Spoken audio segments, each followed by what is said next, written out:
Hey everybody, you're watching Inspecting History and I'm Julian Gower, and last video we visited the Battle of Osawatomie in Osawatomie, Kansas, and in this video, well, we are still in Osawatomie and we are still at the John Brown Park, but we are visiting the Adair cabin. It's also known as the John Brown cabin. So come on, let's go check it out.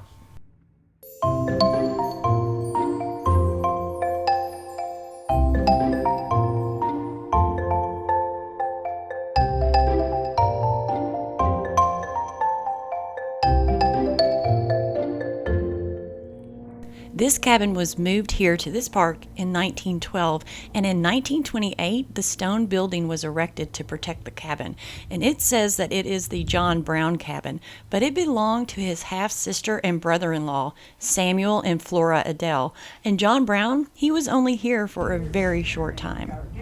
Just I'm gonna let you look around and have any questions. So let's head into the cabin, and I'll show you the outside here in a minute. So we're entering the front room, and originally this was just a one-room cabin.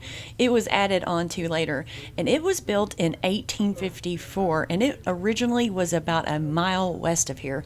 And we're going to check that side out at the end of this video if you're interested. I'm going to stop my voiceover right here because as I was filming this, I was having a conversation with the guide, and I think I made a very good point, and I wanted to share it with you all. Yeah, not everybody in Kansas was an abolitionist. No, And I think that's a misnomer that people don't, they just don't realize. they don't know. that. Yeah, just like there were abolitionists in Missouri. Yeah. So, I yeah. read a book. And one of those abolitionists was Samuel Adair, and he was also a reverend. He came here to Kansas in 1854 as a missionary, and in March of 1855, he moved his family to this cabin. They had 3 children who survived until adulthood. Charles was born in 1842, Emma was born in 1848, and Addie was born in 1856. And I bet Addie was born in this cabin. This room is set up as it was in 1894. Now, Florella died in 1865, but Samuel lived in this cabin until his death on December 26, 1898. And it really does look like it was set up that way, because here is a picture of Samuel sitting next to that fire in that red chair. You know, it was pretty rough here in Kansas. In the winter, wind and snow would come through the cracks, and Florella, she cooked over that open fire for anyone who needed fed. They never turned anyone away. This room was usually full of people, and this cabin served as a church until Samuel built a proper church in 1861, and that church is actually still standing, and it is in the next video, and we're going to go check it out and take a look. And even though they were abolitionists, Samuel refused to participate in his brother-in-law's violent acts. During the Civil War, he was a chaplain at Fort Scott and Fort Leavenworth, and he helped establish the state mental hospital here. And we're going to go up and check out this loft. So they have it set up as the children's sleeping loft and a storage area. And it is very, very dark up here, and I wasn't able to get really good film on it. But I did find some clearer pictures, and I'll insert those right here. Can you imagine how cold it would have been up here in the winter? And it was probably stifling hot in the summer. And I'll bet there were times when this loft was full of people that the Adairs were helping. Well, that was a lot of fun. I love exploring, and I especially love exploring old buildings. We're headed towards the kitchen addition, and most of the stuff in here is about John Brown. Now, John Brown was an abolitionist who came to Kansas in 1855, and he settled with his 5 sons northwest of here at a place that they named Brown's Station. And he came to Kansas due to the ongoing conflict in the area between the pro-slavery and the free state settlers. Each were vying for power to make Kansas a slave or a free state. There were conflicts, raids, murders, and even some massacres all around Osawatomie. On May 25th, 1856, John Brown led a Free State party to a pro-slavery settlement on Pottawatomie Creek, and that's here in Kansas, and they murdered 3 suspected pro-slavery men and 2 boys.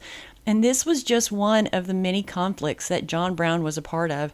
After the massacre, he could not go back to Brown Station because it had been destroyed, so he hid out here at his half-sister's home. I've read a lot about John Brown, and I came across a story here that I hadn't heard before.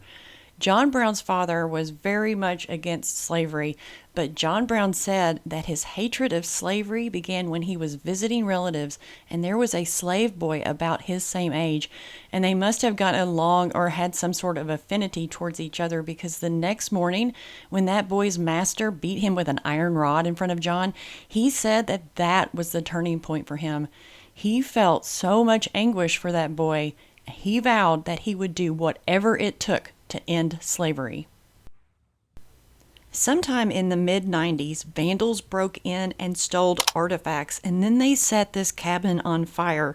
And the museum has decided to preserve some of the charred roof as part of the history of the cabin. I mean, that's really sad. I mean, what kind of an idiot does something like this? I mean, really?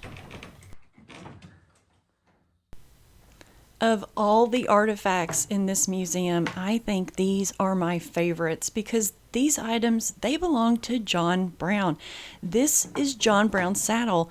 Look at how worn that is. That has been ridden very, very hard. And in the back there, that is John Brown's hat. How cool is that? And even better, this is a cannonball from the Battle of Osawatomie. Now, if you remember from last week's video, Reed set up cannon and he fired it on the abolitionists, on the Free Staters.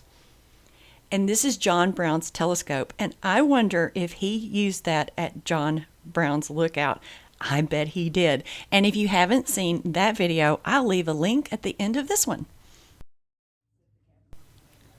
Okay, so as promised, I'm going to show you guys the outside of the cabin, and off to the right there, that was this stone structure. And I'm sorry, but the footage from the front of the cabin, it just got corrupted. So we are at the back of the cabin, and that is the door to the kitchen for reference.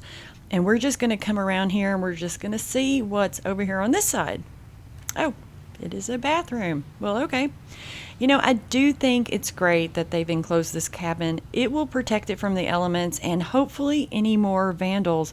And like I said, this cabin was moved here to this location, and it didn't always look like this. And I was fortunate enough to be able to locate some photographs of the cabin before its move.